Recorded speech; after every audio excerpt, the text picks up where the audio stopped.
very good evening and a warm welcome to State of Business on Art Television. I'm Mariam Vijayaratna. Let's have a look at the headlines first. President AKD and UN Human Rights Chief Volker Turk discuss national unity. Salt prices stabilize as import restrictions ease. News in detail. President Anukumara Dissanayake held a meeting with the United Nations High Commissioner for Human Rights Volker Turk at the Presidential Secretariat recently. During the meeting, UN High Commissioner Turk expressed his full support for Sri Lanka's initiatives to promote national unity and safeguard human rights.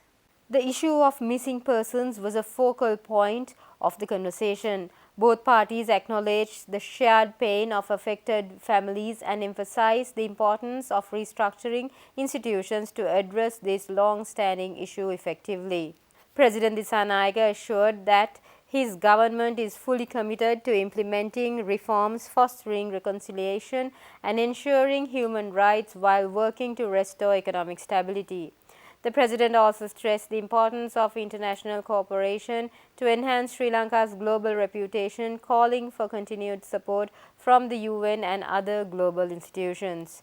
President Dissanayake also met with the former South African President Thabo Mbeki, who is visiting Sri Lanka for the first time. Former President shared insights from South Africa's reconciliation journey and expressed confidence in President Disanayake's leadership to unite the nation and address economic and reconciliation challenges.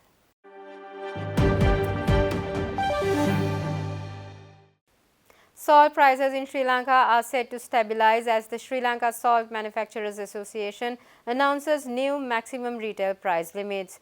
This decision follows the government's recent easing of import restrictions, aiming to ensure fair pricing and adequate supply of this essential commodity. Under the new price structure, granular salt will be capped at 180 rupees per kilogram, salt powder at 240 rupees per kilogram, and 400 grams of salt powder at 120 rupees. The association has assured the public that sufficient stocks of salt are already in the country, with distribution of imported table salt now underway. However, they noted that while the release process has begun, it may take a few days for packaged salt to reach retail outlets across the island. Once distribution is complete, consumers can expect to access salt at regulated prices nationwide.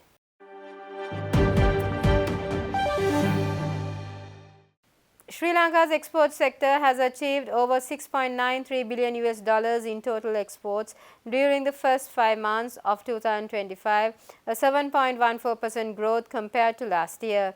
The Export Development Board reports that May 2025 alone saw exports surpassing $1.38 billion, marking a 6.35% year-on-year increase.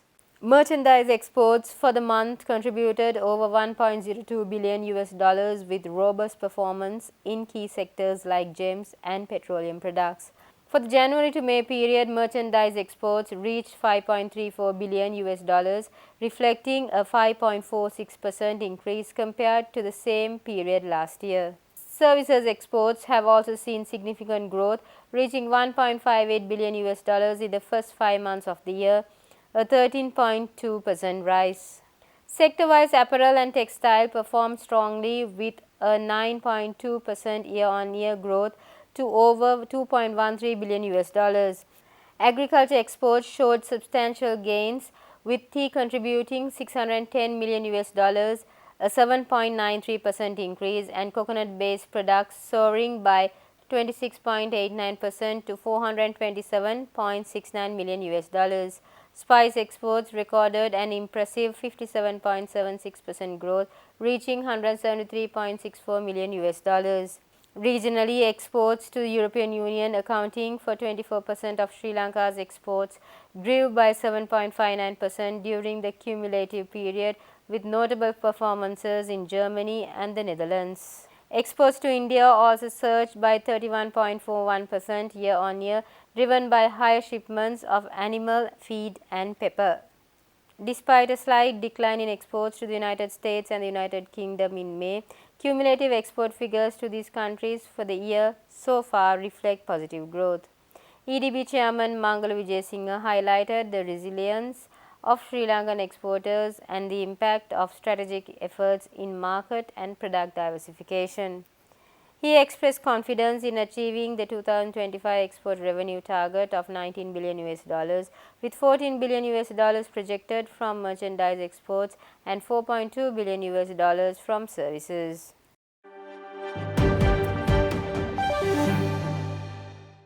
Stay tuned, we'll be right back after this short commercial break.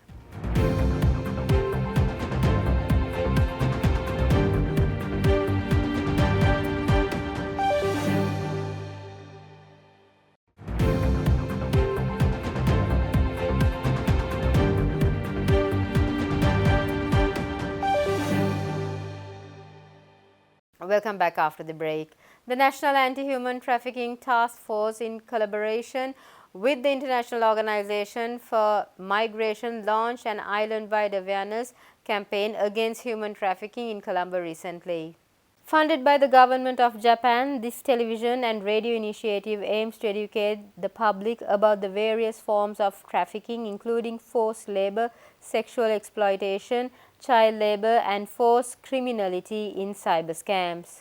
Through these efforts, communities are encouraged to report suspected cases, taking collective action to protect vulnerable individuals from exploitation. This information campaign is part of a wider initiative of the Uplift project. And through powerful television and radio advertisements, we aim to raise awareness around different forms of human trafficking prevalent in Sri Lanka, in particular trafficking for forced criminality, a novel and emerging trend that we have observed when people get trafficked to the Southeast Asian, in particular the trafficking for forced criminality, child labor, internal trafficking for sexual exploitation, and forced labor in the realm of migration. Speaking at the event, Defence Secretary Air Vice Marshal Sampath Tuyakonta emphasized the campaign's role in promoting dignity and security for all. The Defence Secretary said that by raising awareness and fostering cross-sector collaboration, the aim is to build a Sri Lanka free from exploitation, ensuring justice for perpetrators and support for survivors. This media campaign underscores our collective responsibility to combat human trafficking. By raising awareness and fostering collaboration across sectors, we aim to build a Sri Lanka where exploitation has no place. Perpetrators are brought to justice and survivors receive the support they deserve. A crucial aspect of this fight is the emphasis on regional cooperation. Trafficking networks often operate across borders, exploiting legal and enforcement gaps. Sri Lanka's engagement in regional forums has been key to build a coordinated response. Joint training initiatives such as open source intelligence training conducted with International Organization for Migration and the Regional Support Office of the Bali process have strengthened the capacity of our frontline officers to detect trafficking networks, identify victims, and carry out sensitive investigations. Moreover, this media campaign itself is a powerful tool to alarm the general public. By reaching the public through television, radio, social media, and community outreach, we are equipping citizens with the knowledge needed to recognize and prevent.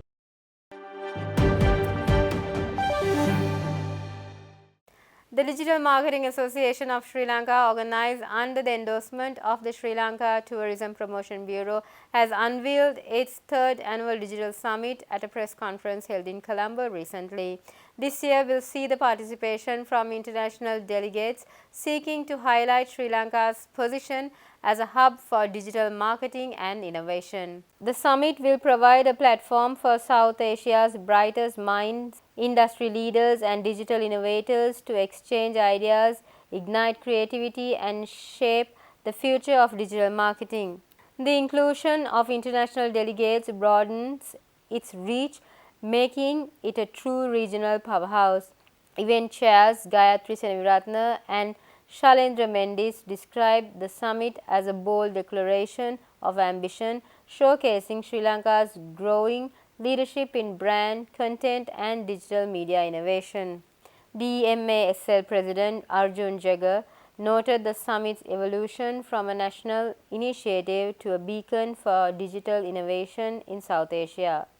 Adding to its prestige, Unilever Sri Lanka's head of media and activation, Chaminda Samarakon, emphasized the summit's importance in shaping a digitally empowered region. Registration for DMASL Digital Summit 2025 is now open with exclusive early bird discounts available. Stay tuned, we'll be right back with the stock updates.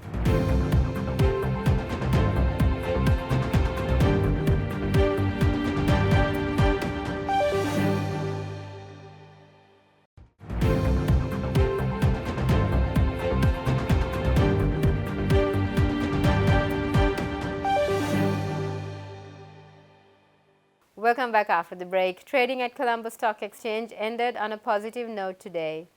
The all-share price index gained by 132.28 to close at 17,872.74. The S&P SL 20 gained by 17.71 to close at 5,283.06. The turnover was over 5.1 billion rupees and over 294 million shares were traded. Up next are forex rates.